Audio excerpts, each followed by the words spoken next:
Como alguém pode ser salvo? Atos 10, 17 em diante. Essa é a pergunta mais importante que alguém vai responder em sua vida. Essa pergunta, ela não fala do aqui e agora apenas, ela fala da eternidade. Onde você vai passar a eternidade? Como você pode estar perto de Deus? Como você pode entrar no reino dos céus? Enfim, essa pergunta é crucial. Dela depende a sua felicidade eterna ou a sua condenação eterna.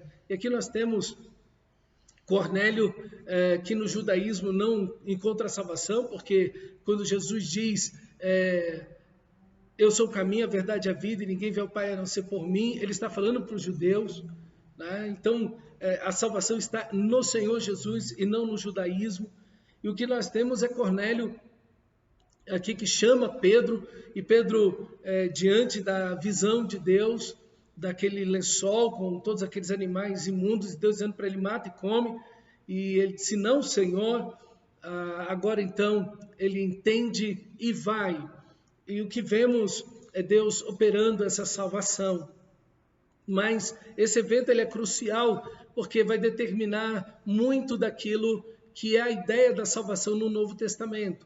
Os judeus achavam que a salvação era só para eles, os judeus cristãos, só eles seriam salvos. Os outros povos não seriam salvos, só eles, os judeus cristãos em Cristo Jesus, é que seriam salvos. E depois, lá em Atos 15, surge um debate de como uma pessoa pode ser salva. Não, tem que se circuncidar, tem que guardar o sábado, não pode comer carne de porco, não pode comer isso, aquilo outro, tem que guardar as festas, tem que se tornar um judeu para ser salvo. E aí Paulo e Barnabé vão dizer, não, de jeito nenhum, Deus tem salvado os gentios, independentemente se eles guardam o sábado ou não, se eles conhecem o judaísmo, eles sabem quem é Moisés, se eles conhecem o Antigo Testamento ou não, eles ouvem de Jesus, e então Deus os salva e opera milagres entre eles. Então esse ponto é fundamental para a gente entender como alguém pode ser salvo, como alguém pode ser salvo. E alguém só pode ser salvo mediante a mensagem do Evangelho do nosso Senhor Jesus Cristo. Uma pessoa só pode ser salva quando ele entende a cruz de Cristo Jesus, que Deus enviou o seu Filho ao mundo para salvar o pecador, impondo ao seu Filho, imputando ao seu Filho o pecado de cada pecador, salvo pela graça. Cristo toma sobre si os nossos pecados, as nossas maldições, as nossas dores e vai na cruz em nosso lugar. Então, a fé nesse ato salvador de Deus em Cristo Jesus é que é a salvação. Isso é o Evangelho. O Evangelho não é venha para a igreja para ser abençoado, Deus vai resolver seu problema, Deus tem um plano na sua vida ou coisas parecidas. Não, isso não é evangelismo, isso não é Evangelho. Ok? O Evangelho é que esse Deus tão bom, tão gracioso, maravilhoso, que criou tudo bom, perfeito, belo, criou o homem para a sua glória e seu louvor, e tudo que existe para a sua glória e seu louvor. Esse homem cai, se rebela contra Deus, e no pecado cria o caos, e agora Deus, no seu amor e graça, envia seu único Filho para tomar o pecado sobre si, fazendo-se pecado em nosso lugar, morrendo e sofrendo a cruz e a morte que nós deveríamos morrer e sofrer naquela cruz. Então ele morre e paga a condenação do pecado, ressuscita e dá vida a todo aquele que crê. Isso é o Evangelho. Isso é o Evangelho.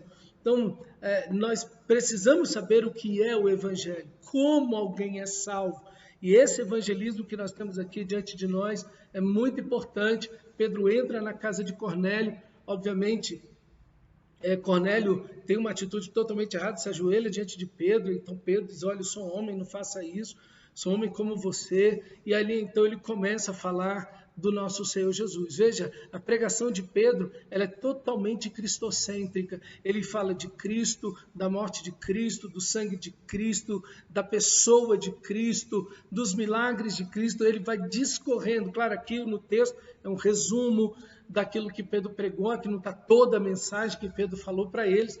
Pedro começa a falar com eles, e conforme Pedro vai falando, o Espírito de Deus traz fé no coração de Cornélio, da sua família, dos seus amigos, de todos os que estão ali. E veja, o novo convertido é um evangelista fantástico, né? Eu acredito que todo novo convertido deve estar exclusivamente envolvido com o evangelismo. O novo convertido deve estar envolvido exclusivamente com o evangelismo, principalmente nesse primeiro ano de vida cristã.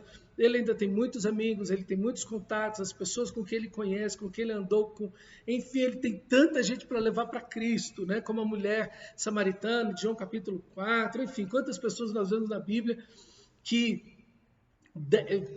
novo convertido ali, ouvindo a Cristo, ou alguma coisa nesse sentido, capta muita gente para Cristo Jesus. Eu acho que isso é fantástico e deve ser. Quanto mais tempo de crente nós temos, menos oikos, né? Menos conhecidos fora, nós temos nosso nicho de relacionamento, fica muito igreja, e a gente acaba perdendo esse relacionamento mais amplo com pessoas não cristãs. Então ele chama todo mundo, e conforme Pedro vai falando de Cristo, olha aí, esta é a palavra que, versículo 36, que Deus enviou aos filhos de Israel, e aí ele vai falando de Cristo, anunciando-lhes o evangelho da paz por meio de Jesus Cristo. Este é Senhor de todos, a soberania de Cristo, o senhorio de Cristo, o sacrifício de Cristo, a glória de Cristo, o poder de Cristo, seus ensinamentos. Olha, isso é evangelismo. Isso é evangelismo. Isso é evangelismo. Evangelize, meu irmão. Evangelizar é falar de Cristo, é falar da boa nova, evangelho, a boa nova, a notícia que Deus em Cristo está perdoando pecados, amando as pessoas, libertando do império das trevas. É que Deus está em Cristo naquela cruz, reconciliando consigo o mundo, não imputando aos homens seus pecados. Isso é evangelismo. Evangelize, pregue o evangelho, principalmente nesse momento, irmão, de pandemia, de medo. Eu estava ouvindo um pastor hoje falando que está com medo, não consegue nem levantar da cama, muitas vezes, de medo. Não, meu irmão, vamos pregar o evangelho, a soberania de Deus, a graça de Deus, principalmente nesses momentos. Maiormente, excepcionalmente, de forma mais ativa ainda nesses momentos de crise, de problemas, de pandemia, preguemos o Evangelho, falemos da graça de Deus, de Cristo Jesus, o nosso Senhor, da sua glória, do seu poder. E então Deus se adianta a Pedro, provavelmente Pedro aqui com muito medo, era a primeira vez que o Evangelho está chegando de fato por meio da igreja aos gentios, ele estava muito receoso, ele tinha levado pessoas consigo, os judeus, homens cristãos, consigo, com medo de que o que iam falar dessa situação, para ter testemunhas do que estava acontecendo ali, e de repente o Espírito de Deus, assim como aconteceu em Atos 2, lá em Pentecostes, acontece esse Pentecoste bendito aqui em relação a Cornélio e a toda a sua família, e todos são cheios do Espírito Santo, e Pedro então chega a uma conclusão óbvia: nós podemos negar água, o batismo, para aqueles que já receberam o Espírito Santo, não é? Então veja, Deus se adianta que Deus é o soberano no evangelismo. Deus usa Pedro, mas Deus já tinha tocado no coração de Cornélio, Deus já vinha trabalhando no coração dele. Quando você prega o evangelho a alguém, quando Deus traz alguém a você, quando Deus leva você a alguém, Deus já está trabalhando no coração daquela pessoa há muito tempo, né? Deus já tem falado no coração daquela pessoa de alguma forma ou maneira. Deus está usando você ali naquele instante. Então peça a Deus: Deus, enche meu coração de misericórdia, enche meu coração de amor, enche meu coração da urgência que há no teu coração de pregar o evangelho. Usa a minha vida, salva pessoas. Deus, opera a salvação, glorifica o teu santo nome, Senhor, na minha vida e por meio da minha vida, com a pregação do Evangelho. Que Deus use você, que você seja um instrumento maravilhoso da graça de Deus. Lembrando que as pessoas são salvas unicamente